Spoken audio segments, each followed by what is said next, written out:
네, 시청자 여러분 안녕하십니까. 주말 뉴스 BGM원입니다. 로킷 헬스케어의 피부 재생 플랫폼이 세계 최대 의료 시장인 미국에서 펼쳐집니다.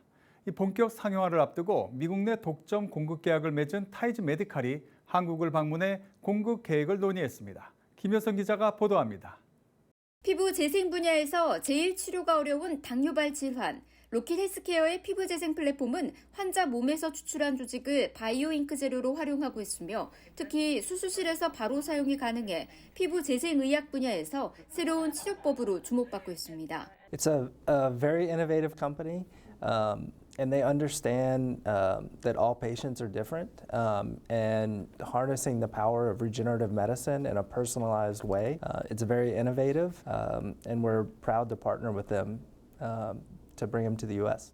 특히 회사는 지난 4월 미국 바이오 헬스케어 전문 기업 타이즈 메디칼과 미국 내 독점 판매 계약을 맺은 바 있으며 상용화에 앞서 타이즈 메디칼 경영진이 로킷 헬스케어 한국 본사에 방문해 회사의 기술력을 재확인하고 상용화 논의를 구체화했습니다. 로킷 헬스케어가 세계 최초로 이런 하이 테크놀로지 기술들을 병원 안에서 환자 앞에서 사용한 최초의 회사였기 때문에 미국에 있는 타이즈 메디컬도 저희와 같이 재생 치료 기술을 미국에 전파하고자 저희와 첫 번째로 협력하기로 이제 계약을 맺은 거고요. 이 기술을 통해서 첫 번째로는 피부 질환, 당뇨발 환자를 치료하는 데 사용을 할 예정입니다. 현재 미국 전체 인구의 12%가 당뇨 환자로 20초에 한 명씩 제대로 된 치료법이 없어 다리를 절단하고 있는 실정입니다. 타이즈 메디칼은 로킷 헬스케어의 기술을 통해 새로운 치료 기술을 제공한다는 계획이며 2025년까지 3만 명의 환자를 치료하는 것을 목표하고 있습니다. So we think that there will be a long-term collaboration with Rocket, and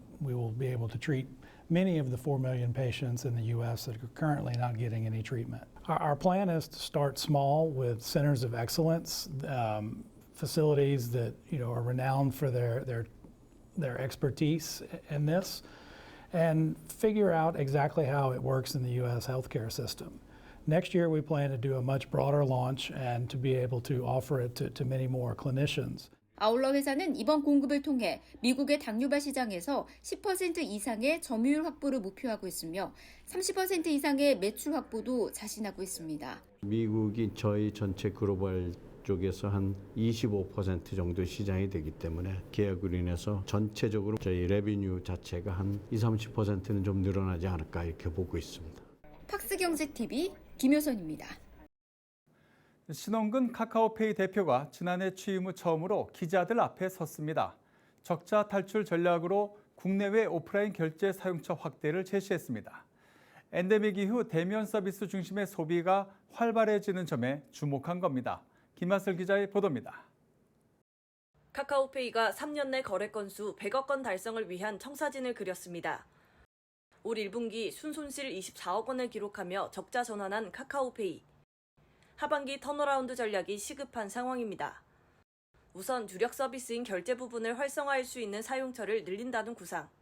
이 결제라고 하는 행위는 단순히 돈을 내는 행위가 아니라 이 돈을 내는 행위 앞뒤에 펼쳐진 여러 가지들이 다 결제와 관련된 행위고 이것들이 한 번에 해결이 됐을 때 진정한 결제 수단이 될 수 있다고 생각합니다.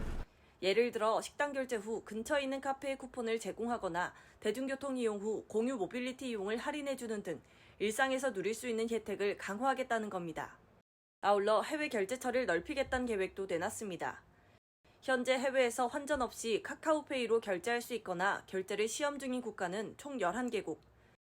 이 중 일본과 중국, 마카오, 싱가포르와 프랑스에서는 본격적인 가맹점 확대에 돌입했습니다. 작년 4분기를 기점으로 오프라인 해외 결제 규모가 급격히 증가함에 따라 고삐를 더욱 당길 것으로 보입니다. 외국인 관광객을 위한 간편결제 서비스 환경 조성에도 앞장설 방침입니다. 이들에게 익숙한 QR결제 키트 보급을 확대해 편의성을 올리고 국내 가맹점 매출 증대까지 꾀한다는 전략입니다. 지난해 카카오페이를 돌이켜봤을 때 저희는 그 기초공사를 다시 다지는 그런 타이밍이 되었다라고 생각을 합니다. 그 기초공사를 탄탄하게 다진 만큼 훨씬 더 마음에 와닿게 하는 그런 금융 서비스들을 본격적으로 쌓아나가고자 하는데요. 숨고르기가 지난 지금 카카오페이는 모든 국민이 하루에 한 번은 자사 플랫폼을 이용할 수 있도록 전력을 다하겠다는 포부입니다. 팍스형제TV 김하슬입니다. 한국전력기술이 공동비전 선포식을 통해 노사 화합을 약속했습니다. 안전한 원자력 산업과 국민 신뢰 향상을 위해 노조와 힘을 합친다는 구상입니다. 박나영 기자입니다. 오늘의 비전 선포식에는 노사가 같은 목표로 함께 노력하겠다는 화합이 있고 비전을 통해 만들어질 기대도 있습니다. 한국전력공사의 자회사인 한국전력기술은 1975년 설립된 국내 유일한 엔지니어링 공기업입니다. 한국전력기술은 지난 16일 김천 본사 대강당에서 지속가능 성장 및 도약을 위한 노사공동 비전 선포식을 개최했습니다. 한전기술 노동조합과 회사가 한마음으로 미래 비전을 선포하고 힘찬 재도약을 다짐하고자 마련된 자리입니다. 최근 수년간을 돌이켜보면 크고 작은 에너지 환경 변화와 정책 방향에 따라 민감하게 흔들릴 수밖에 없었던 것도 사실입니다. 한편으로는 이와 같은 위기를 극복하는 과정에서 노와 사가 함께 고민하고 많은 공감대를 가질 수 있었던 것은 매우 다행으로 생각합니다. 한전기술은 이날 노사가 함께 바라보는 미래 비전으로 Technology for Us, Energy for Human, 즉 환경을 생각하는 기술, 사람을 향한 에너지를 선포했습니다. 또 비전 달성을 위한 6대 핵심 과제 및 미래상으로 원전 전주기 책임 설계기관, 순수 한국형 원자로 및 해양 보유식 SMR 개발, 디지털 전환을 뛰어넘는 미래기술 확대, 워크앤라이프 하모니 실현, 살아 숨쉬는 즐거운 일터, 지역사회공헌 및 상생협력을 제시했습니다. 한편 한전기술노조는 이날 민주노총 탈퇴를 공식 선언했습니다. 탈원전 정책과 관련해 계속해서 입장 차이를 보여오다 최근 조합원 총회 투표를 거쳐 탈퇴 결정을 내린 겁니다.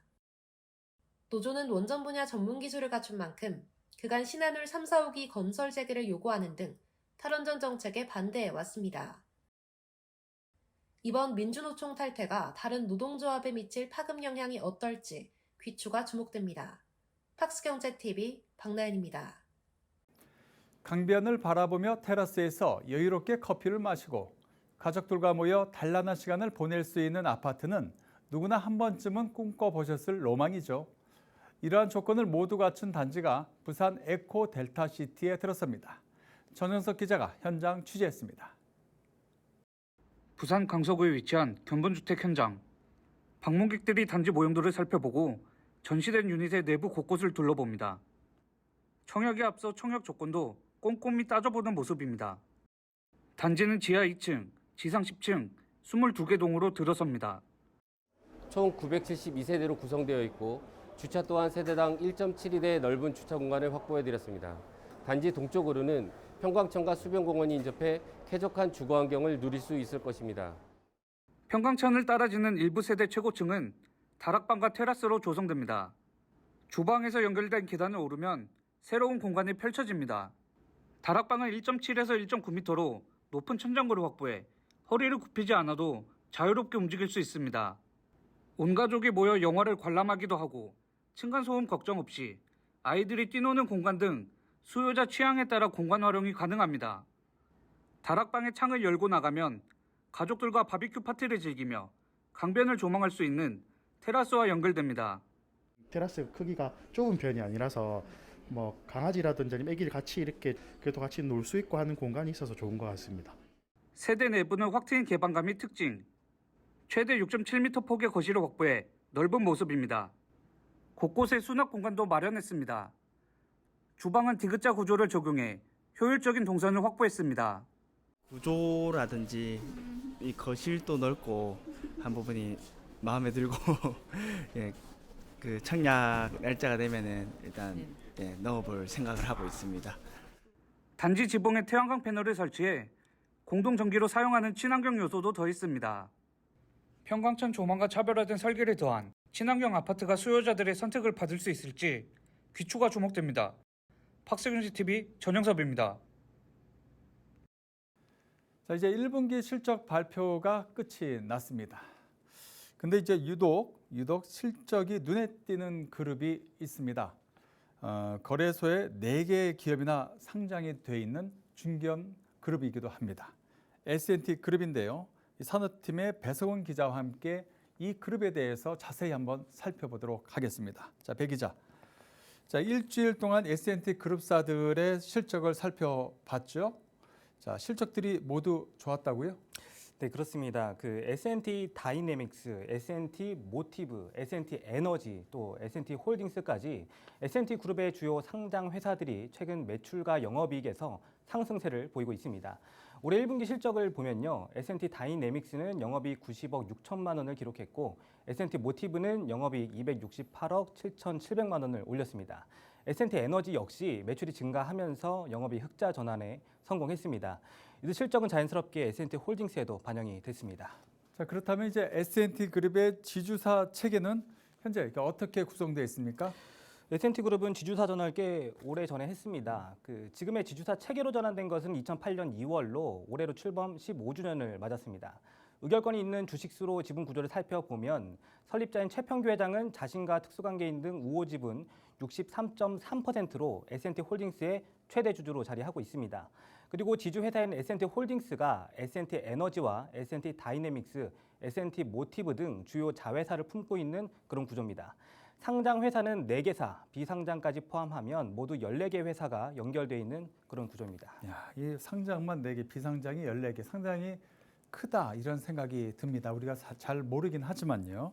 자, 그렇다면 S&T 홀딩스는 여기서 어떤 역할을 하고 있다고 봐야 되는 겁니까?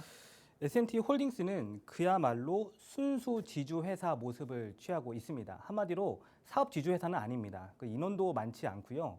최평규 회장과 김도환 대표이사를 포함해서 10명 내외로 유지하고 있습니다. 이 중 변호사 3명과 회계사 2명이 포함되어 있습니다. 지주사로서 그룹의 시너지 창출과 컨트롤타워 역할을 수행하는 것은 여느 지주회사와 동일합니다. 그런데 취재를 좀 해보니까 이제 투명 경영과 이제 준법 경영에 홀딩스가 좀 집중을 하고 있다, 이런 인상을 좀 받았습니다. 지금 우리 배 기자가 이야기한 투명 경영과 준법 경영. 자, 그럼 그동안에 어떤 행보가 있었습니까? 그룹사 이제 회계상의 문제는 없는지 또 예방 활동을 좀 하고 있고요. 법률상의 문제가 생겼을 때 대응 역시 홀딩스에서 맡고 있습니다. 또 중대재해 같은 기업의 가치가 하락할 수 있는 부분을 예방하기 위해서 이 자회사의 경영관리 자문과 이 컨설팅도 진행을 하고 있고요. S&T 홀딩스는 특히 회계의 투명성에서만큼은 자신감을 보였습니다. 실제로 매년 주주총회도 2월 28일로 다른 상장 기업들보다 빠르게 개최하고 있는 것도 특징입니다. 자, 그렇다면 이제 앞으로 S&T 홀딩스 어떤 계획들을 가지고 있습니까? 사실 S&T 홀딩스의 주력은 M&A라고 이제 볼 수가 있는데요. 이제 인력도 갖추고 있고 그간의 경험도 녹아 있습니다. 그렇다 보니 앞으로도 그룹의 시너지를 낼 수 있는 기업 발굴에 이제 집중한다는 계획입니다. 그런데 그룹을 어떤 특정 분야의 전문화 그룹 이미지로 만들기보다는 그룹을 지속 가능하게 성장할 수 있도록 이제 사업성을 다각도로 검토한다는 입장이고요. 또 홀딩스의 인원을 늘리기보다는 자회사의 연구 인력 등 이제 전문가 인력을 이제 좀 강화해서 이제 그런 인력은 좀 확충할 수 있다, 좀 이렇게 설명을 했습니다. 제 뒤에 보이는 이분이 바로 S&T 그룹의 창업주죠. 최평규 회장입니다. 이 최 회장이 43주년, 창업 43주년 기념사에서 이순신 장군의 리더십을 인용해서 이런 말을 했습니다. 정중여산. 제가 그 뜻을 찾아보니까요. 산처럼 조용하고 무겁게 행동하라. 이 말을 했다고 합니다. 과연 이제 S&T 홀딩스가 지향하는 그런 지속 가능성, 조용하게 가면서도 큰 것을 이루는 그런 모습이 아닐까, 이런 생각을 해봅니다. 지금까지 산업팀의 배석원 기자였습니다. 수고하셨습니다.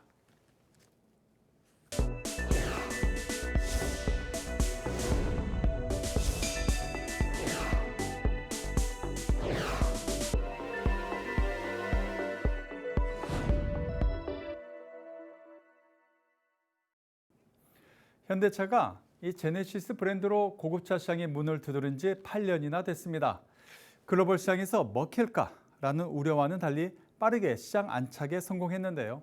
올해는 해외 판매 10만 대를 달성한 전망입니다. 자, 이 같은 제네시스의 인기 비결은 무엇일까요? 김홍모 기자가 제네시스의 플래그십 세단 G90을 타봤습니다. 대한민국, 즉 국내 브랜드의 모든 차들 중 가장 대장격인 차를 꼽으라면 어떤 차를 말할 수 있을까요? 현존 최고가이며 동시에 그 값에 걸맞는 충실한 성능을 담은 세단, 제네시스의 G90입니다. 외관을 살펴보면 제네시스의 상징 그 자체가 돼버린 두 줄 라인을 기준으로 2개의 층으로 레이어드된 전방 그릴이 자리 잡고 있습니다. 차체 크기가 앞뒤로는 약 5m, 양옆으로는 2m가 조금 못 미치는 덩치를 가지고 있는데요. 성인 남성인 제가 두 팔을 쫙 뻗어도 다 당기지 않을 만큼 우람한 체격이 특징입니다. 제가 최근 이 모델보다 차급이 작은 G70를 몰아본 적이 있었는데요. 그때 인상적으로 기억된 것 중에 하나가 보닛 중심에 위치한 제니스 심볼 뒤쪽으로 마치 음영이 지듯 자연스레 뻗어나가는 캐릭터 라인이었습니다. 전 이 선들이 참 유려하다고 느껴서 두 줄 라인 못지않은 제네시스의 새로운 상징으로 자리 잡을 수도 있겠다는 생각도 했는데 G90에는 그 선들이 없습니다.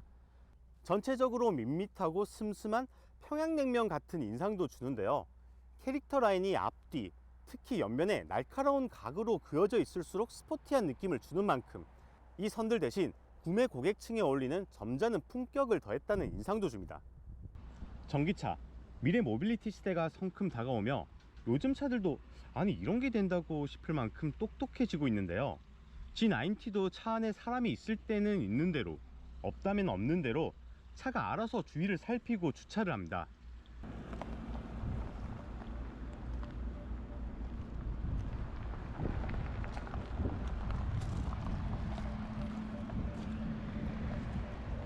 이렇게 보시듯 안에 사람이 없이 제가 손으로 리모컨 조작만을 했는데 알아서 차가 주차를 합니다.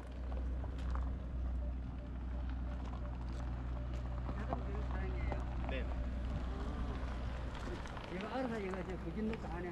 네네. 일이 바짝 되면 안 되잖아. 알아서 되네요. 알았어? 이 기능을 사용하다가 다른 차를 긁으면 어떡하지라는 걱정이 앞섰지만 시도를 해봤는데요.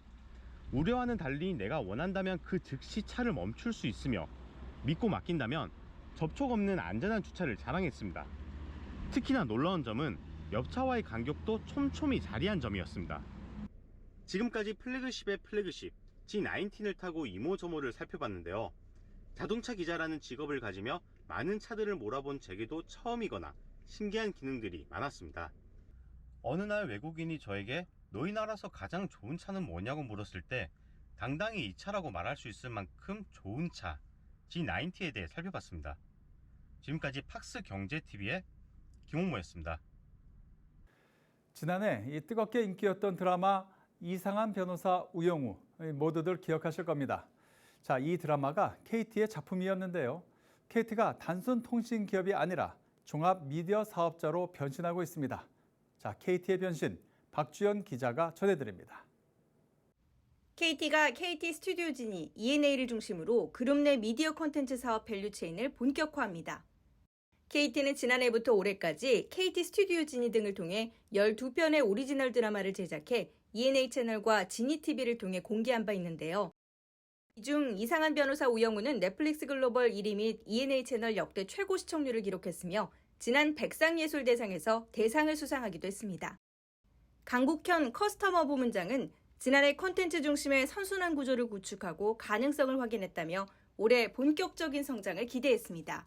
KT는 원전 IP, 콘텐츠 기획, 제작, 채널, 유통을 다 가진 안정적인 밸류 체인을 가지고 있습니다. 작년에 이상한 변호사 우영우가 이러한 밸류 체인에 잘 스며들어서 보다 더 단단하게 만들고 있습니다. 우선 KT 스튜디오지니는 올해 키워드를 스펙트럼 확장으로 잡고 휴먼 드라마, 로맨스, 코미디뿐 아니라 스릴러, 판타지 등 다양한 장르 작품을 준비하고 있습니다. 개국 1주년을 맞이한 ENA는 채널명을 리브랜딩한 이후 채널 순위가 기존 24위에서 11위로 상승했는데요. 올해는 TV 채널을 넘어 글로벌 OTT를 포괄하는 IP를 개발해 ENA 콘텐츠를 전 세계에 제공할 방침입니다. 내년까지 약 30편의 오리지널 콘텐츠를 고객들한테 제공해드릴 예정이고 그동안 집중해왔던 휴먼 드라마, 로맨틱 드라마뿐만 아니라 스릴러, 판타지, 사극까지 장르 스펙트럼을 확장시킬 예정입니다. KT는 지난해 콘텐츠 분야에서 약 5천억 원의 매출을 올렸으며 그룹 전체 미디어 매출은 전년도 대비 9%가량 성장한 4조 2천억 원을 기록했습니다. KT는 이 같은 성장 흐름을 타고 2025년까지 5조 원 매출을 달성하겠다는 계획입니다. 팍스경제TV 박주연입니다.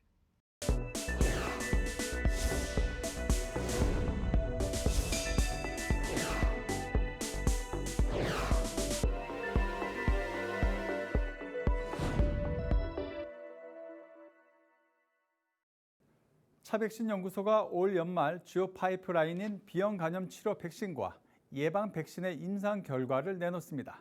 김효선 기자가 염정선 대표를 통해 차백신 연구소의 비전 들어봤습니다.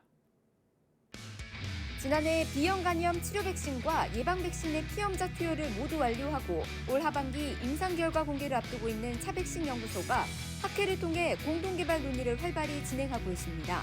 이미 기존 백신 대비 우수한 효능 데이터를 확보한 만큼 내년 적극적인 사업화를 예고하고 있습니다.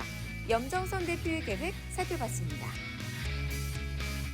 바이오 코리아에서는 이번에는 저희 면역 증명 플랫폼을 소개했는데 그중에서도 이제 저희가 고령자군 그리고 하이리스크군에 맞춰서 맞춤형이 될 수 있는지에 대한 실험 결과들 그런 것들을 위주로 발표를 드렸어요. 제일 마지막이었는데 예상과 다르게 굉장히 많은 분들이 남아 계셨었고요. 그리고 굉장히 여러 가지 질문을 해주셔서 정말 우리 기술에 대한 니즈가 분명히 있구나라는 것들을 확인할 수 있었고요. 지금 없는 백신들에 대한 앞으로의 계획에 대한 질문도 있었고 그거를 뭐 이렇게 같이 개발하면 어떻겠냐라는 제안도 있어서 저희로서는 굉장히 유익한 자리였습니다. 저희가 지금 임상이 진행되고 있는 것은 만성 비형간염 치료용 백신 그리고 현재의 예방 백신이 2세대라면 개량된 비형간염 예방 백신 그리고 대상포진 백신이 임상을 진행 중입니다. 작년에 피험자 모집 다 끝났고 투여가 다 끝났습니다. 그래서 지금은 현재 1년 팔로업을 진행을 하고 있어서 끝나는 시점이 한 올해 하반기 그래서 완전히 리포트가 오픈되는 것은 내년 초임 될 것 같습니다. 그래서 저희가 비형간염 백신 가장 오래 하고 있는 프로젝트고 또 여러 회사들의 이제 기술 이전 컨택을 하고 있는데 다들 이제 임상 결과를 같이 봅시다 또는 임상 결과에 따라서 저희가 같이 병용할 수 있는 전략을 짜봅시다. 이제 그런 얘기들을 같이 하고 있는 중이라서 저희로서는 그 리포트 굉장히 중요할 것 같습니다. 그다음에는 이제 예방 백신인데요. 특히 이제 미국에 최근 바뀐 것이 성인에서도 비형간염 예방 백신을 맞으라는 그런 권고들이 나오고 있어서 저희는 우리 백신이 기존 백신보다는 월등히 효과가 좋기 때문에 저희가 임상 일상을 진행을 하고 있고요. 마찬가지로 투여 완료 다 했고 지금 48주 팔로업 하고 있어서 올 11월 정도면 이제 마무리를 할 수 있을 것 같고요. 단지 시장 접근을 어떻게 할까라는 전략을 지금 만들고 있는 중입니다.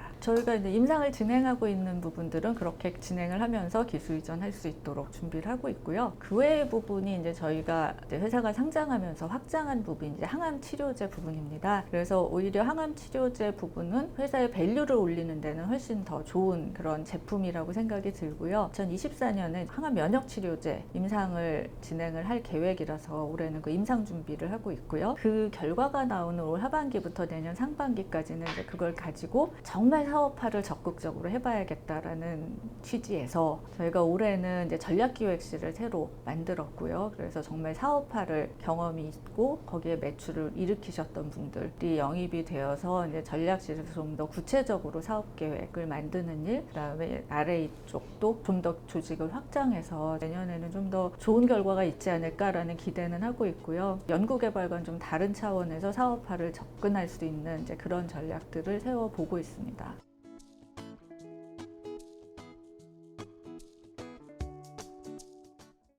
르노코리아의 미들맨 QM6입니다. 자, 스타일과 실용성 모두 갖춘 이 중형 SUV로 특히 LPG 모델이 인기인 차인데요. 이 QM6 LPG 모델은 지난해 르노코리아의 전체 판매량의 절반 가까이를 책임졌을 정도입니다. 어떤 점이 소비자들의 마음을 사로잡았을까요? 김홍모 기자가 짚어봅니다. 성난 황소 엠블렘이 달린 투도어 스포츠카, 40인치 휠을 달고 남성미 물씬 풍기는 오프로드 SUV.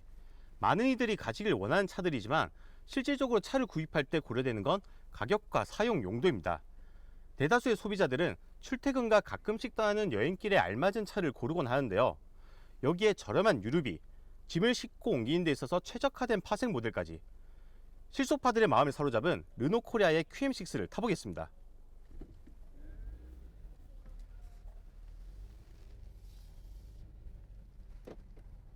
지금 시승하고 있는 이 차는 르노코리아의 대표 SUV이자 주력 모델로 지난달 새로운 외관과 인테리어, 편의 사양을 탑재한 더뉴 QM6의 LPG 모델입니다.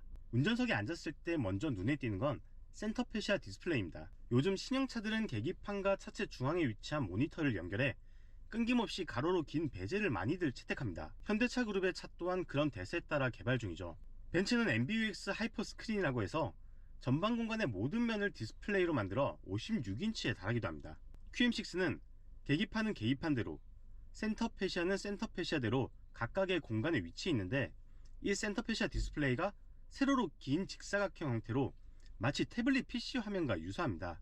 실제로 사용감이나 기능도 태블릿을 그대로 옮긴 것 같은 느낌을 주는데요. 화면에서 시계, 음악 재생 리스트, 내비게이션, 편의 안전 사양 등 다양한 기능을 휴대폰에서 위젯 설정을 하듯 내가 원하는 대로 배치, 조합이 가능합니다. 그리고 휴대폰과 연동해 와이파이만 장착한다면 유튜브서부터 팟캐스트 등 다양한 기능들을 손쉽게 사용할 수 있습니다. 유튜브 카테고리를 선택하면 실시간으로 인기 있는 동영상이나 트렌드에 맞춤 영상 목록이 뜨고 이를 시청할 수 있습니다. 단 안전상의 이유로 신호를 받는 등 정지한 경우에만 영상이 재생되고 주행 중에는 음성과 같은 소리만 재생됩니다. 또한 내 관심사에 따른 뉴스도 목록별로 정리해주고 손가락 터치만 해주면 QM6가 기사를 읽어줍니다. 경찰은 시음 행사를 가장해 고등학생들에게 마약 음료를 마시게 한 아르바이트생이 과거 보이스피싱 수거책으로 지난달 QM6는 국내에서 약 1,400대가 판매됐는데 이 중 400대 정도가 퀘스트 모델이었습니다. QM6 퀘스트는 운전석과 보조석 뒤로 격벽을 설치해 모든 뒷공간을 적재 공간으로 활용한 모델입니다. 이렇듯 불필요한 공간을 최소화한 설계를 통해 기본 모델 또한 여유로운 헤드룸과 무릎 공간을 갖췄습니다. 또 웬만한 소형 텐트에 맞먹는 차박 공간 또한 장점입니다. 국내 중형 SUV 시장에서 대표격 모델인 현대차의 산타페, 기아의 소렌토에 비해 약 600만원가량 저렴한 가성비 모델인 QM6를 훑어봤는데요. 이 모델만의 특장점을 꾹 눌러 담은 상품성이 돋보였습니다. 실제로 출시된 당월 판매에서 LPG 모델의 판매 비율이 73.5%에 달할 정도로 효율과 실용성의 대표격인 자동차, 그 이름값에 걸맞는 다재다능함이 장점이었습니다. 지금까지 팍스경제TV의 김웅모였습니다. 이상으로 BJ머니를 마칩니다. 다음 주에도 우리 기자들이 발로 뛰는 생생한 현장의 모습, 우리 시청자 여러분께 전해드리겠습니다. 고맙습니다.